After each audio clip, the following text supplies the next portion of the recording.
Okay, so welcome to part 2. We are learning about ourselves, we're learning about God, we're learning about the universe through tarot. And I'm so excited to share this with you. So, in the last video, we learned about divine masculine, divine feminine energy. The path of the divine feminine is learning the lessons of the Empress and the High Priestess. And the divine masculine is going on the journey of learning how to be an Emperor Hierophant. Okay? So, what I want to do next, starting part 2, is looking at the Roman numeral system, because you start to notice something very interesting when we start to learn about these Roman numerals. So, in the traditional Roman numeral system, you have 1, 2, 3, 4, 5, 6, 7, 8, 9, and 10. We learned this in school. When did we learn this? I don't even know. But we learned Roman numerals. Now, I'm going to say that a very important thing that we have not been looking at is the 0, which, if we're considering the tarot, puts us at the energy of the Fool, and the 10 being the Wheel of Fortune. And we have the High Priestess at the 2, we've got the Empress at the 3, Emperor at the 4, Hierophant at the 5. If the divine feminine, if she is understanding High Priestess as well as Empress energy, which is ultimately taking us to the Hierophant, and then we've got divine masculine, who is learning the lessons of the Emperor and the Hierophant, and ultimately the Hermit. The 5 we can look at as the heart. Okay, so let's say the divine feminine is traveling this way to the heart, and the divine masculine is traveling this way to the heart. Sticking with the numerology, we could say, if we're looking at divine masculine coming together with divine feminine, we can have the High Priestess with the Hierophant. That's going to give us the Chariot. We can have the Empress with the Emperor. That's also giving us the Chariot. Okay? And we're just keeping those energy balanced, because obviously you could have the High Priestess with the Emperor. That's going to give you the Lovers. It's going to give you Lovers energy. Or you could have the Empress with the Hierophant, which is going to give you the Strength. That's going to give you the 8, which I think is really powerful.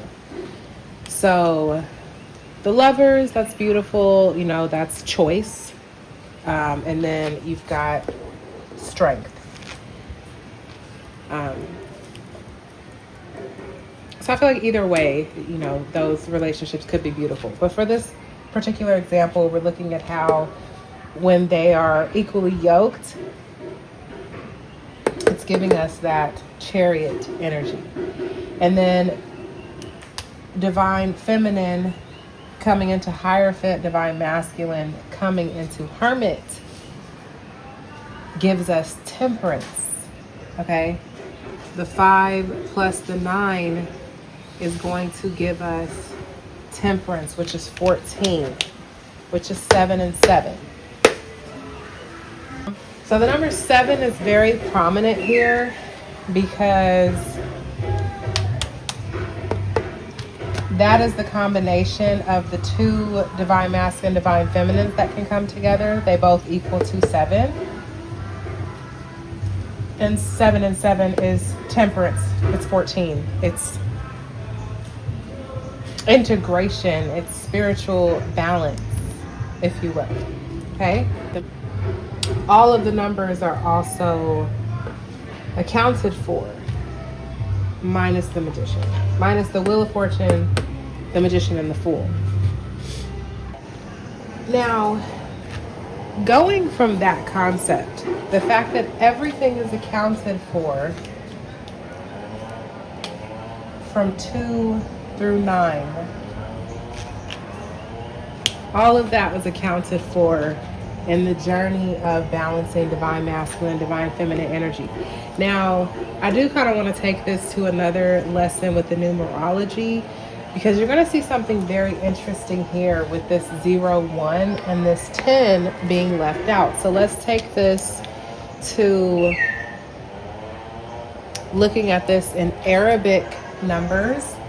Okay, so if we look at 0, 1, 2, 3, 4, 5, 6, 7, 8, 9, and 10. What was really beautiful and fascinating to me looking at this is this right here.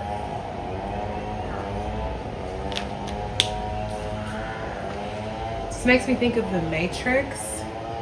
It also makes me think of computer programming or coding.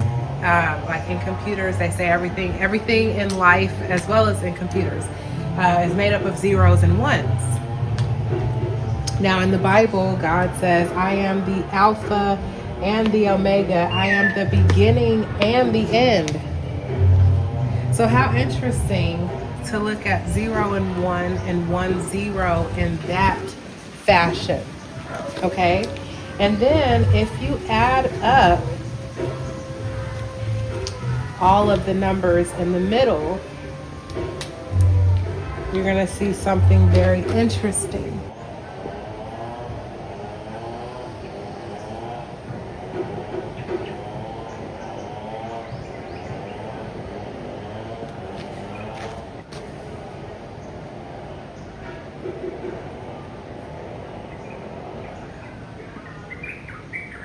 Okay.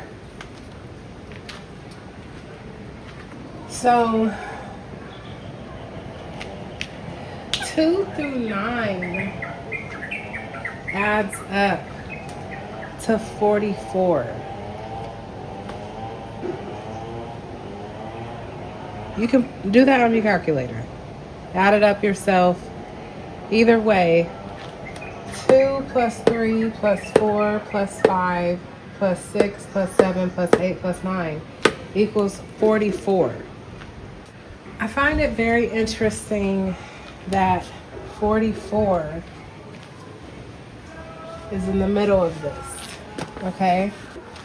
2 plus 3 plus 4 plus 5 plus 6 plus 7 plus 8 plus 9 equals 44. It's a very interesting number for 2 through 9 to add up to 44.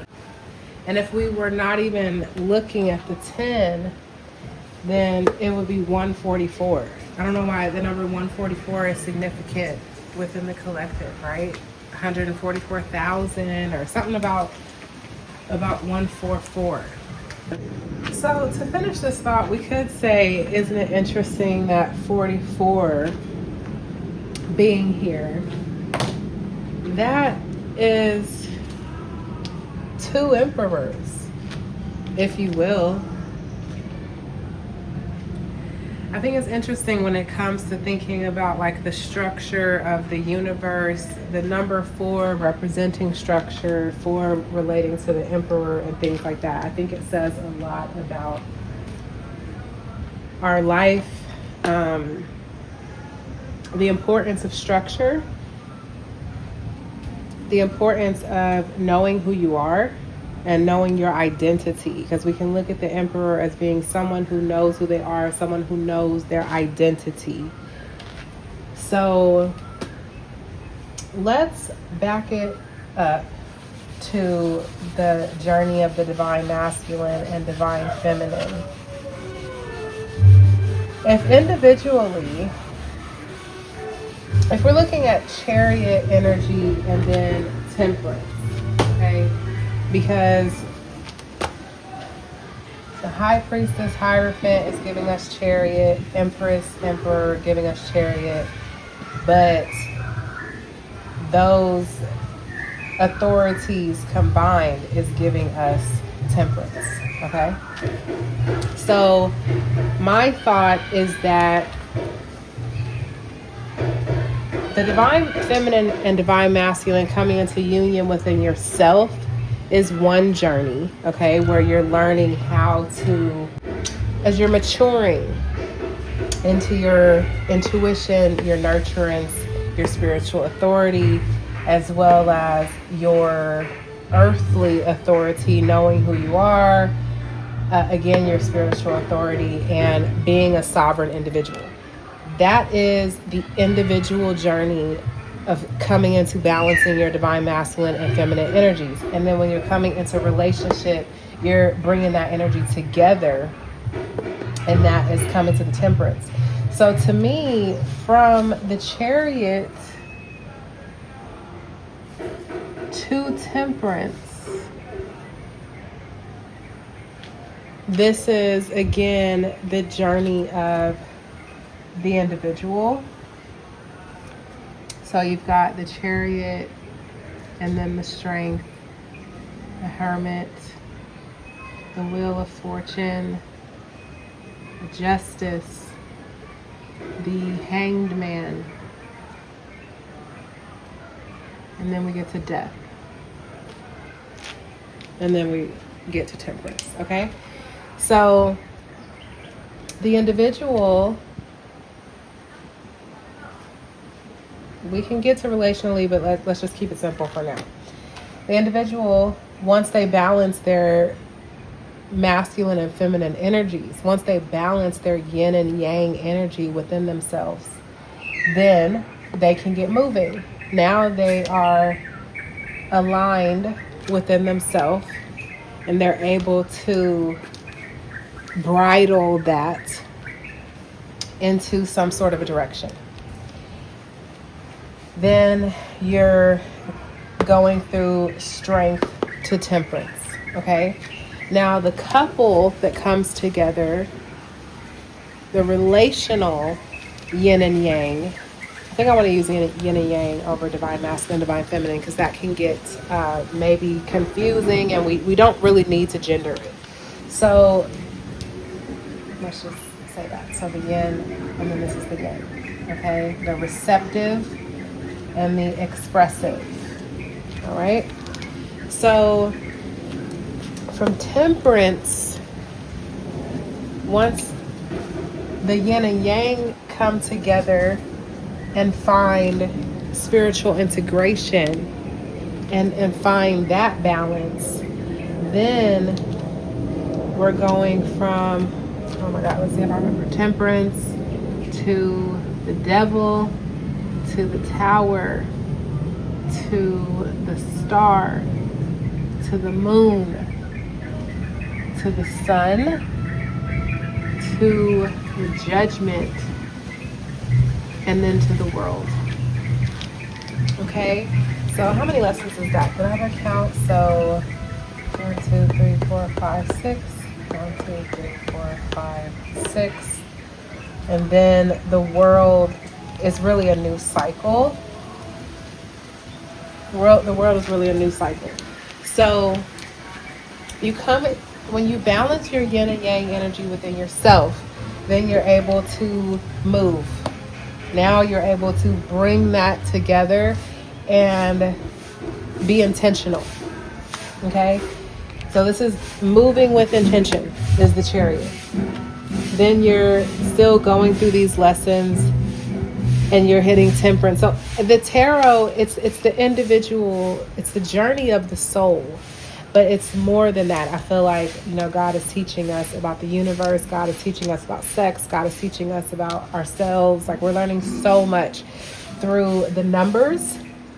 But the pictures of the tarot is really helping to support that story. So that's why we're starting here. And this is really going to go so many places. But I, again, went through a twin flame journey awakening. And my curiosity of how to balance my inner yin and yang energy is what led me to this discovery, which led me to even more. So this is what we're learning, okay? If we are not able to balance our internal energies, we're moving without intention. And I think that there's a lot of people in the world that are moving without intention. So that, I think, is one of the first thing that God wants us to do, to know yourself, right? That's the ancient proverb, know yourself. If you don't truly know who you are, if you don't have your yin and yang energy balanced, then you're not moving with intention. And then you're not developing strength, you're not truly independent. And what's really going to shift and turn from that, to me, except for chaos? And then we're learning justice, we're learning how to shift our perspective, we're learning how to go through ego death and find spiritual integration. And then we wind up being tested on those decisions. And then we go through change, we go through healing and more integration. We learn to perceive and to shine at greater depths. And we learn to be our own ruler, and we learn how to create worlds. So this is all reflected in the Bible as well. I can really only speak on the Bible because that's the book that I read the most. But please bring in your comments if you read the Quran, if you're into Hindu, Buddhism, and you're starting to notice correlating patterns. Please share them. So, okay, yeah, I think that that's probably a good place to stop. But this is the journey of the soul, learning how to perceive yourself, to balance your energy, to move with intention, and to create with intention. So if you have your own deck of tarot cards, I definitely would recommend to see where you are internally as well as outwardly. You probably identify more with yin or yang energy, but we all have both. God has both, right? When we did the example of the Alpha and the Omega, the beginning and the end, okay? God is both. God is androgynous, and we continue to see the androgyny repeated in patterns throughout the universe, and one of the ways that we see that is in numbers and letters.